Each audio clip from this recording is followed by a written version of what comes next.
welcome back to another episode of Inner Peace, Better Health. So, if you have ever felt stuck, if you have ever wondered why change feels so hard, or maybe if you have ever thought, is it really the life I meant to live? Then today's episode is for you. Transformation isn't just about the external changes, it's all about mastering your mind, energy, and the beliefs to create the life you truly want. And today we have someone who's dedicated her life to helping others to do that. Tracey Napier. So, welcome to the show, Tracy. Hi, thank you so much for having me. I'm happy to be here. Lovely, lovely. So, Tracy, like before we start, I'll quickly love to introduce you to all of our listeners. Dear listeners, Tracy is an author, speaker, psychic, Reiki practitioner, and certified spiritual life coach. She is also the host of the Tracy Napier podcast and the author of Get Changed: How to Become the Master of Your Own Life, a powerful book that helps people break free from the limitations and step into their fullest potential. So today, Tracy is here to talk about how we can take control of our own transformation, shift our mindset, and step into the life we were meant to live. So, welcome to the show, Tracy. Thank you. Thank you very much. Lovely, lovely. So, Tracy, like your book is called is "Get Changed: How to Become the Master of Your Own Life." So, the title is, I mean, title alone is so powerful. So, what inspired you to write this book? Well, as you mentioned, I am psychic, and my psychic abilities have developed over the past few years. Mhm. And after I was laid off from my job in December of 2022, Mm. and that's really when my psychic ability started to develop because I was spending a lot more time on my personal and spiritual growth practices. And so in my sleep, I would get messages and guidance that I needed to write a book. Mm. And I was guided to also speak and use my voice however way I can. Yeah. And so I started writing a book. And then one night, not long after I started writing the book, I Mhm. had a message I heard while also seeing an image in my mind that said, "Get changed. How to become the master of your own life." And now, mind you, I had a completely different title in mind. I don't talk like that. I don't say master your life. I had never even heard of the term. Mm. But I knew that that was supposed to be the title and the topic of my book. And I thought, really? I just got laid off my job. I don't know what I want to be when I grow up. Mm. But you want me to write a book on mastering life? Come on. And then it dawned on me. Like, you know what? This book is just about just as much for me as it is for the reading. It was supposed to be a lesson Yeah. for me to learn as I went along. So I was both the teacher and the student. Mm. And so I learned a lot writing this book. And it really honestly wasn't until the very last chapter that I realized, like fully realized, that this whole process, this whole book was about learning how to step into your power. Mhm. And that was really eye opening for me. Mm. And so, yeah, I had to learn these steps as I wrote them. You know, I got guidance from my spirit guides, from angels, on some of the things to say, but I had to learn the steps. So it was really fascinating. It was a really interesting experience. It was wonderful. Mm. Exactly. Wow. And also like it's really incredible like how a single decision can change the trajectory of our lives. So I mean so many people feel powerless, but your story is proof that we have more control than we think. So Yeah.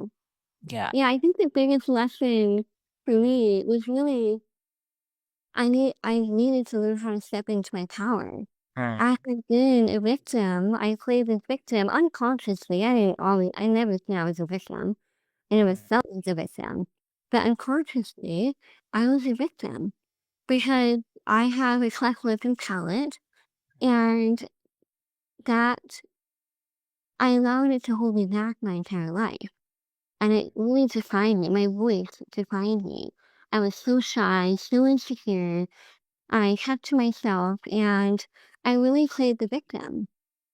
Like I said, not consciously. I didn't want people to feel sorry for me or anything, but my actions and thoughts were that of a victim. Mm. And so I know that this book, for me, it was a lesson in learning how to step into my power. And so it was really powerful for me to learn that. And I still have challenges with stepping into my power. I've lived 49 years as a victim, and now, it doesn't happen overnight. We're like, oh, I'm empowered. But I have learned a lot, and I have a lot of moments where I'm feeling very empowered now. And one thing that I'm learning is the discipline.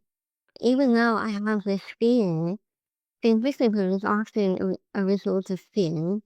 And so I have all this fear, and I'm moving forward anyway, and using my voice. This is my first podcast episode. I have been really shy and quiet and afraid to use my voice. And so now I'm doing it anyway because I know it's important for me to do. And so that's really part of what it means to master your life. You feel the fear and do it anyway. You embrace discomfort and learn lessons along the way. Mm. Mm. So, yeah, you're saying, yeah, please say, please say. Oh, I was just gonna say, my book, it really takes readers on a journey of self-discovery. And each chapter has a metaphor. I like metaphors. I feel like it makes it easier to understand. Mm-hmm. And it's a really, I don't, it's not a complex book. It's a really, it's easy to understand, and it's in simple terms, layman terms. And so each chapter I feel is a pretty straightforward framework and Okay. hopefully inspiring and empowering readers to start to make changes in their life. And so, chapter one, the first thing that I did was to eliminate bad habits. And it's like cleaning out your closet. You purge some things, you keep some things, and you donate some things. And so it's a matter of assessing your habits and deciding what you want to keep or eliminate or transfer into something more empowering. Mm-hmm. And so I have that outline to each chapter. So chapter one is eliminate bad habits. Chapter two, getting out of your comfort zone. That is a really big one for a lot of us and hard to do. Yeah, And chapter three is get to know yourself. correct. And chapter four, nurture your health. It's so important. We don't think about that enough, in my opinion. How it's not just your physical health, it's your emotional health and mental health as well. And then chapter five is change your thoughts. Your thoughts are powerful. Your thoughts can manifest. And it's really important to focus on what you want, not what you don't want. Mm-hmm. And chapter six is develop a spiritual practice. And then chapter seven is stepping into your power. And each chapter really leads up to the last chapter of stepping into your power. Mm. Which is really what must be life is about. Step into your power. Create the life that you want. You don't need to be stuck in a miserable job that you don't love. You have the power to create the life that you want. So take the steps to do it. Mm. Understood. Exactly. Exactly. So, I mean, like, I have to say that you're not just a life coach, you are also a psychic and Reiki practitioner. So, how do the energy and spirituality play a role in the transformation? Huge, huge. Mm. They, okay, so Reiki is known for really, if you ask any Reiki practitioner, they're going to tell you that, oh, I became psychic after, however long Reiki. Like, Reiki changed my life. The Reiki really helps open up your energy and be more receptive to spirit. And so that has been helpful to me. Honestly, I can't say, okay, X, Y, and Z is what made me psychic. But in my opinion, Reiki and then developing spiritual practices. And for me, it was connecting with angels and guides through angel numbers, through dreams.